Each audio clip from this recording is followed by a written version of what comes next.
Bismillahirrahmanirrahim. Assalamualaikum warahmatullahi wabarakatuh. Perkenalkan, nama saya Reka Wilestari dari kelas B4 Farmasi, NIM F2018-01203. Baiklah, di sini saya akan mempresentasikan mata kuliah biofarmasetika tentang sediaan parenteral. Di sini dapat kita lihat ada beberapa literatur yang membahas tentang biofarmasetika sediaan parenteral, yaitu antara lain ada Ansel, Sargel, Turko, dan lain-lain. Yang pertama itu yang harus kita ketahui apa itu sediaan parenteral. Sediaan parenteral adalah sediaan steril yang dimaksudkan untuk pemberian secara injeksi, infus, atau implan di dalam tubuh. Terus di sini ada kerugiannya. Kerugiannya apabila sudah masuk ke dalam tubuh, susah untuk dikeluarkan, terutama apabila terjadi kasus toksisitas.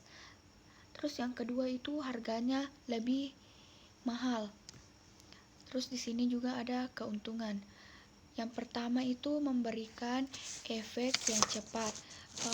Kenapa efeknya cepat? Karena diberikan dalam rute injeksi atau intravena. Terus yang kedua, tidak melalui bypass effect. Ya, tidak, karena di sini langsung melewati injeksi, kemudian masuk ke pembuluh darah dan langsung masuk ke sirkulasi jantung.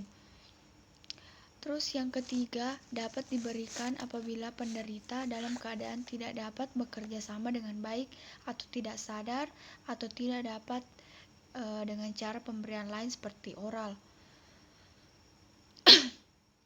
Terus keempat, kadar obat di dalam darah yang hasilnya lebih bisa diramalkan dan dapat untuk obat yang rusak di saluran cerna, contohnya itu insulin atau protein drug. Terus selanjutnya di sini ada jenis sediaan, ada 3, cair, serbuk, dan tablet susuk. Cair di sini contohnya ada cairan infus. Serbuk di sini harus direkonstitusi terlebih dahulu, contohnya itu antibiotika. Sedangkan tablet susuk di sini contohnya adalah KB implan. Terus selanjutnya di sini ada karakteristik sediaan. Yang pertama itu steril, bebas dari mikroorganisme antara lain pirogen atau bakteri. Terus selanjutnya efek farmakologis yang ditimbulkan dengan adanya pirogen antara lain fever, malaise, dan lain-lain. Terus selanjutnya di sini ada bebas dari partikel yang berukuran besar, yaitu partikel yang melayang tidak larut dalam sediaan parenteral. Idealnya sediaan parenteral di sini jernih dan tidak ada partikel yang dapat dilihat dengan mata telanjang. Dan selanjutnya di sini bebas dari partikel yang berukuran besar, ada standar USP. Di sini perhitungan partikelnya dilakukan dengan elektronik liquid. Terus pada sediaan volume kecil itu kurang dari 100 mili, sedangkan pada sediaan volume besar tidak lebih dari 50 partikel. Selanjutnya di sini stabil secara kimia dan fisika dalam kurun periode tertentu. Hal ini menentukan bahwa sediaan steril akan berada dalam bentuk cair atau serbuk. Selanjutnya di sini ada jenis rute, ada intravena, intramuskular, subkutan, intradermal, epidural, intraarterial, intrakardia, dan lain-lain. Terus selanjutnya di sini dapat kita lihat ada grafik konsentrasi plasma setelah pemberian obat dengan dosis sama dengan 3 rute berbeda. Seperti minggu lalu penjelasannya itu yang cepat berefek di sini ada intravena karena langsung masuk ke pembuluh darah, sedangkan oral dia efeknya lebih lama karena harus absorpsi terlebih dahulu.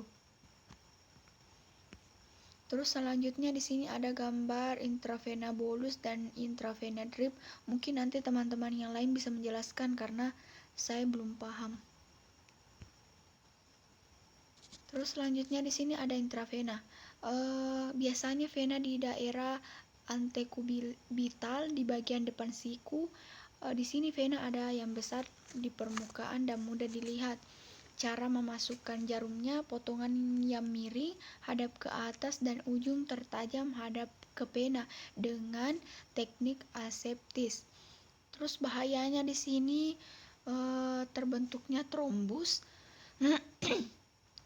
Terbentuknya trombus akibat rangsangan jarum pada dinding vena, terutama yang cairan mengiritasi. Di sini ada trombus, embolus, dan emboli. Terus di sini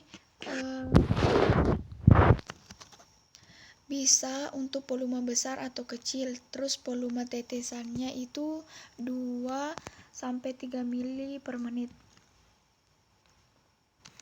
Oke, selanjutnya di sini ada intramuskular. Efeknya tidak secepat intravena. Terus biasanya absorpsi larutan, suspensi, dan sediaan air terus ke minyak. Terjadi pada otot rangka. Tempat injeksi sebaiknya sejauh mungkin dari saraf utama, biasanya di otot gluteus maksimum atau otot deltoid lengan atas. Pada bayi di pantat otot belum berkembang dengan baik sehingga intramuskular di otot lengan atas atau otot di paha. Kerusakan akibat intramuskular, hematom, embolobi, terkelupasnya kulit, kerusakan saraf. Terus volumenya di sini 5 mili sampai 2 mili. Di deltoid atau lengan atas itu 2 mili. Terus selanjutnya di sini ada subkutan. Terjadi di bawah permukaan kulit, umumnya di jaringan interstitial longgar, lengan bawah, paha atau pantat. Volume suntikannya jarang lebih besar dari 2 mili. Obat yang mengiritasi, larutan suspensi, kental sebaiknya tidak dengan karena dapat menimbulkan sakit. Sebaiknya tidak dengan subkutan karena dapat menimbulkan sakit, lecet, dan abses. Terus selanjutnya di sini ada faktor yang mempengaruhi bioavailabilitas. Ada 3, ada fisikokima, fisiologi, dan formulasi. Pertama di sini ada faktor fisikokimia. Laju disolusi, koefisien partisi, dan kelarutan dalam lemak. Terus yang ketiga, interaksi obat, zat aktif, dan bahan tambahan lain dalam sediaan. Laju disolusinya di sini dapat kita lihat sendiri. Terus yang kedua itu ada faktor fisiologi. Faktor fisiologi terutama dalam absorpsi obat, aliran darah dari bagian tubuh atau area yang diinjeksikan, terjadi kecepatan absorpsi. Pengaruh obat, suatu obat yang dapat mempengaruhi obat lain atau interaksi obat. Contohnya itu obat yang menyebabkan vasokonstriksi atau vasodilatas. Gerakan tempat injeksi terutama intramuskular. Terus di sini ada tabel konsentrasi puncak capraiden setelah injeksi intramuskular dengan berbagai rute. Dapat kita lihat sendiri ada 3. Selanjutnya yang terakhir itu ada faktor formulasi. Di sini terjadi di intravena, intramuskular, dan subkutan.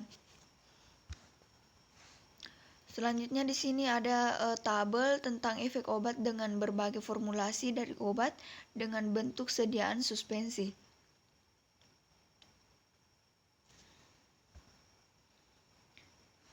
Terus selanjutnya di sini ada uji stabilitas fisika kimia, antara lain ini penampilan fisik seperti warna, bau, rasa, konsistensi, viskositas, homogenitas, perubahan kandungan zat, di mana di sini diuji pada rangkaian kondisi spesifik tertentu di mana suhu, pH, intensitas cahaya, dan konsentrasi obat pada selang waktu tertentu. Dan selanjutnya ada uji mikrobiologi dan uji in vivo. Oke, mungkin itu saja yang dapat saya presentasikan. Mohon maaf jika ada kesalahan dan kurang lengkap. Mungkin nanti teman-teman yang lain bisa melengkapi.